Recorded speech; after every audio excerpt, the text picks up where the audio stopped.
Luc. Chapitre 7.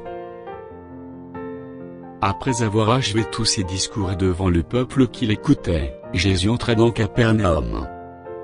Un centenier avait un serviteur, auquel il était très attaché et qui se trouvait malade, sur le point de mourir.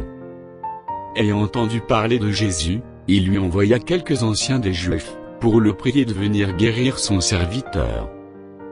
Ils arrivèrent auprès de Jésus, et lui adressèrent d'instantes supplications, disant, « Il mérite que tu lui accordes cela, car il aime notre nation, et celui qui a bâti notre synagogue. » Jésus, étant allé avec eux, n'était guère éloigné de la maison, quand le centenier envoya des amis pour lui dire, « Seigneur, ne prends pas tant de peine, car je ne suis pas digne, que tu entres sous mon toit. C'est aussi pour cela que je ne me suis pas cru digne d'aller en personne vers toi.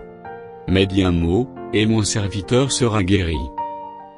Car, moi qui suis soumis à des supérieurs, j'ai des soldats sous mes ordres, et je dis à l'un, va. Et il va, à l'autre, viens.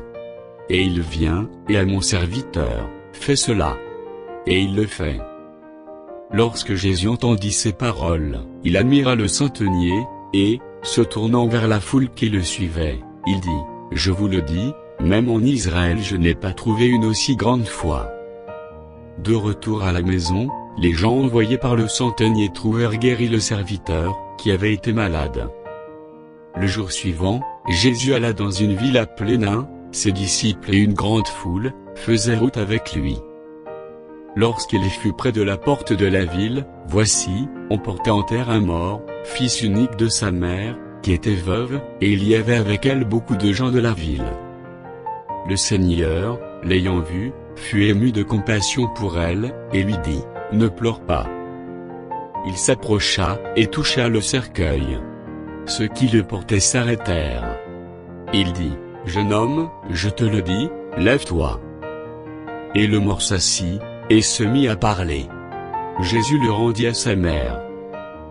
Tous furent saisis de crainte, et ils glorifiaient Dieu, disant, « Un grand prophète est paru parmi nous, et Dieu a visité son peuple. » Cette parole sur Jésus se répandit dans toute la Judée et dans tout le pays d'alentour. Jean fut informé de toutes ces choses par ses disciples. Il en appela deux, et les envoya vers Jésus, pour lui dire, « Es-tu celui qui doit venir, ou devons-nous en attendre un autre ?» Arrivés auprès de Jésus, ils dirent, « Jean-Baptiste nous a envoyés vers toi, pour dire, « Es-tu celui qui doit venir, ou devons-nous en attendre un autre ?» Alors même, Jésus guérit plusieurs personnes de maladies, d'infirmités, et d'esprits malins, et il rendit la vue à plusieurs aveugles. Et il leur répondit, « Allez rapporter à Jean ce que vous avez vu et entendu, les aveugles voient, les boiteux marchent, les lépreux sont purifiés, les sourds entendent, les morts ressuscitent, la bonne nouvelle est annoncée aux pauvres. Heureux celui pour qui je ne serai pas une occasion de chute. » Lorsque les envoyés de Jean furent partis, Jésus se mit à dire à la foule, au sujet de Jean, « Qu'êtes-vous allé voir au désert? Un roseau agité par le vent? Mais, qu'êtes-vous allé voir? Un homme vêtu d'habits précieux? Voici, ceux qui portent des habits magnifiques, et qui vivent dans les délices, sont dans les maisons des rois. Qu'êtes-vous donc allé voir? Un prophète? Oui, vous dis-je, et plus qu'un prophète. C'est celui dont il est écrit, « Voici, j'envoie mon messager devant ta face, pour préparer ton chemin devant toi. » Je vous le dis, parmi ceux qui sont nés de femmes, il n'y en a point de plus grand que Jean.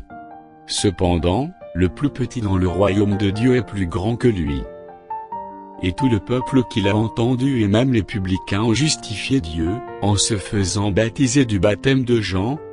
Mais les pharisiens et les docteurs de la loi, en ne se faisant pas baptiser par lui, ont rendu nul à leur égard le dessein de Dieu. À qui donc comparerai-je les hommes de cette génération, et à qui ressemblent-ils? Ils ressemblent aux enfants assis dans la place publique, et qui, se parlant les uns aux autres, disent, « Nous vous avons joué de la flûte, et vous n'avez pas dansé, nous vous avons chanté des complaintes, et vous n'avez pas pleuré. » Car Jean-Baptiste est venu, ne mangeant pas de pain, et ne buvant pas de vin, et vous dites, il a un démon. Le Fils de l'homme est venu, mangeant et buvant, et vous dites, c'est un mangeur et un buveur, un ami des publicains, et des gens de mauvaise vie. Mais la sagesse a été justifiée par tous ses enfants. Un pharisien pria à Jésus de manger avec lui. Jésus entra dans la maison du pharisien, et se mit à table. Et voici, une femme pécheresse qui se trouvait dans la ville, ayant su qu'il était à table dans la maison du pharisien, apporta un vase d'albâtre plein de parfums, et se tint derrière, aux pieds de Jésus. Elle pleurait, et bientôt elle lui mouilla les pieds de ses larmes, puis les essuya avec ses cheveux, les baisa, et les oignit de parfum. Le pharisien qui l'avait invité, voyant cela, dit en lui-même, si cet homme était prophète, il connaîtrait qui est de quelle espèce est la femme qui le touche, il connaîtrait que c'est une pécheresse. Jésus prit la parole, et lui dit, Simon, j'ai quelque chose à te dire. Maître, parle, répondit-il. Un créancier avait 2 débiteurs, l'un devait 500 deniers, et l'autre 50. Comme il n'avait pas de quoi payer, il leur remit à tous 2 leurs dettes. Lequel l'aimera le plus? Simon répondit, celui, je pense, auquel il a le plus remis. Jésus lui dit, tu as bien jugé. Puis, se tournant vers la femme, il dit à Simon, vois-tu cette femme? Je suis entré dans ta maison, et tu ne m'as point donné d'eau pour laver mes pieds, mais elle les a mouillés de ses larmes, et les a essuyés avec ses cheveux. Tu ne m'as point donné de baiser, mais elle, depuis que je suis entré, elle n'a point cessé de me baiser les pieds. Tu n'as point versé d'huile sur ma tête, mais elle a versé du parfum sur mes pieds. C'est pourquoi, je te le dis, ses nombreux péchés ont été pardonnés, car elle a beaucoup aimé. Mais celui à qui on pardonne peu aime peu. Et il dit à la femme, tes péchés sont pardonnés.